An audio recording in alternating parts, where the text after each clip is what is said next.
What is up, YouTube? We are back at it with another video, and today we're going to be hitting legs, and I'm on a new program. So we're doing a leg circuit, which is 4 exercises basically back to back. It's basically a superset. I'm doing 2 circuits, and then that's it for my workout. So I just wanted to take you guys through that, give you some little tips and tricks, and yeah, so let's get after it. That is heartbreaking. Okay, my deepest apologies if you guys can hear the music going on right now because it is so loud, like ridiculously loud. And I don't know if it's gonna be a hard process to edit this out, so bear with me here. I'm just putting music on and I am checking my program and I'm gonna do some dynamic stretching. Yeah, this day gets me, so we're gonna be doing glute max kickbacks. Goblet squats, sumo squats with a dumbbell, walking lunges, and then I'll tell you what circuit B looks like when we get into that. So let me just put some music on here. I don't even know if I'm going to be able to drown this out.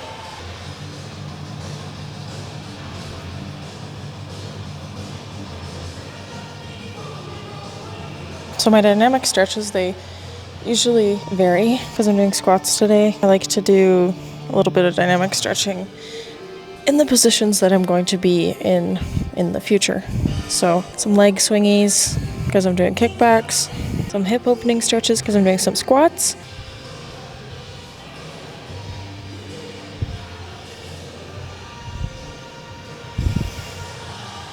Okay, so I'm gonna do a couple rounds of dynamic stretches and then I will see you guys over at cable kickbacks. Okay, I take my shoes off for these because I'm not a psychopath. But I just can't. When it comes to legs, I just can't. Okay, so because these are glute max cable kickbacks, I'm gonna show you guys the difference.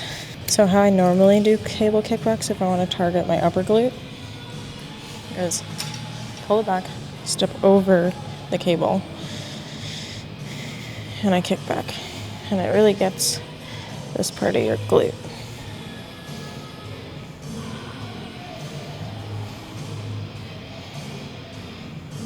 So that targets the upper glute, but for my new program, we're doing glute max kickbacks. So what you want to do is you want to face the machine and then kick back just straight out with your foot slightly on an angle. And that targets your glute max.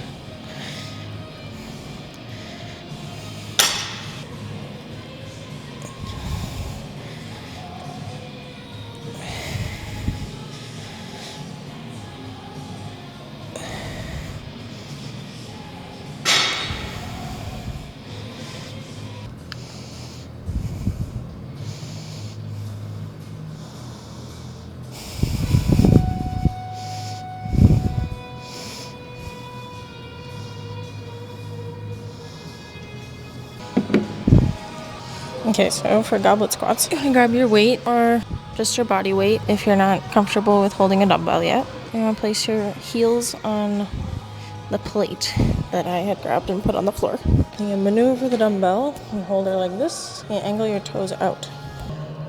You should feel this in your quads.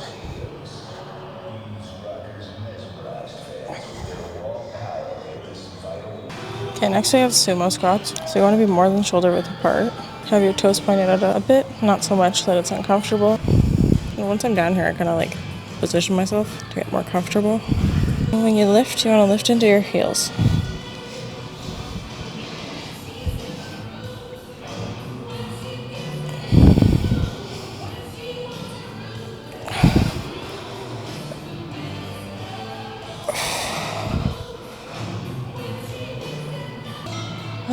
The most humbling thing about circuits is that this is only the first set. At the gym I go to, there's like no space. There's no like turf area or stretching area or really any area other than where all the equipment and weights are.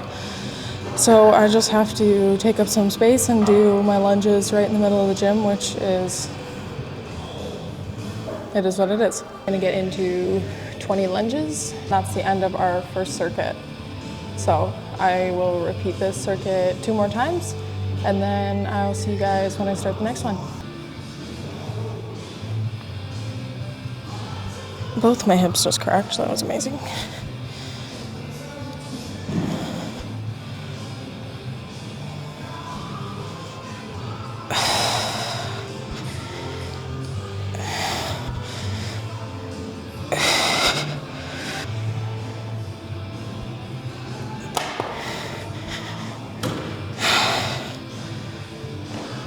Walking lunges always kill me. Now we have hip thrusts, supersetted with KAS bridges. Do some RDLs, and then some monster walks. I choose to use the band for these because if I don't, then my knees bow out, and I'd rather them not do that. I'm trying to maximize our gains here, people. I have to use this thing, otherwise the pad digs into my hips. So there is an order here, and I forget which one's first. Hip thrust to KAS bridge. 10 reps of each. But you want your feet and your knees in line with each other, and I angle out my toes a little. And then when you go to lay back down, you want to make sure that your chin is tucked to your chest. You don't want to be like looking all over the place. Take a little sippy here. I'm doing these very slow and controlled because I don't have a lot of weight. And I'm also in a cut. So the difference between a hip thrust and a KAS bridge is a hip thrust, you're gonna go all the way down. A KAS bridge, you're just gonna go to here. And as soon as your knees start to come in towards you, that's when you wanna start to go back up. And I've lost count, so we're just gonna go do 2 more here.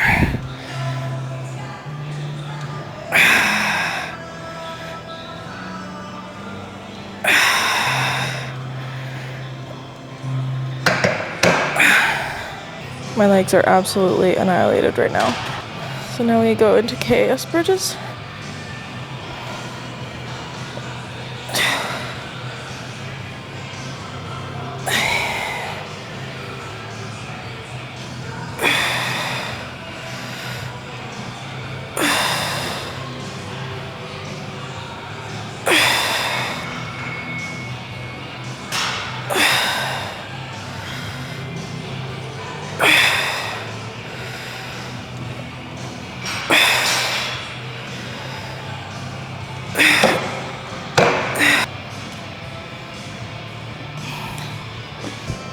So for RDLs, I kind of want to think of shaving your legs.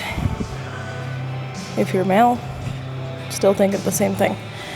So when you go down, you want to keep as close to your legs as you possibly can.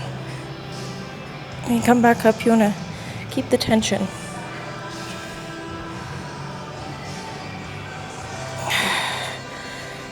So I'm not coming all the way up like I would with a regular deadlift.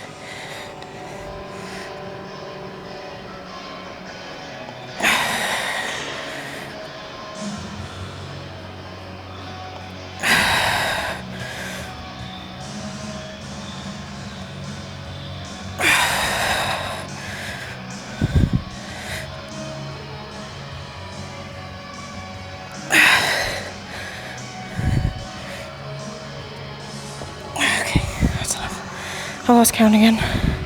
If you notice how I was like swinging my arms out a bit, it's because my legs are unnecessarily long.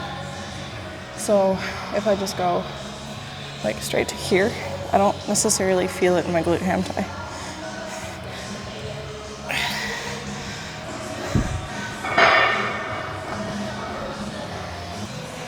Okay, next up we have monster walks. And like I had mentioned before, I don't have a lot of space in this gym, so I'm just gonna go back and forth right here.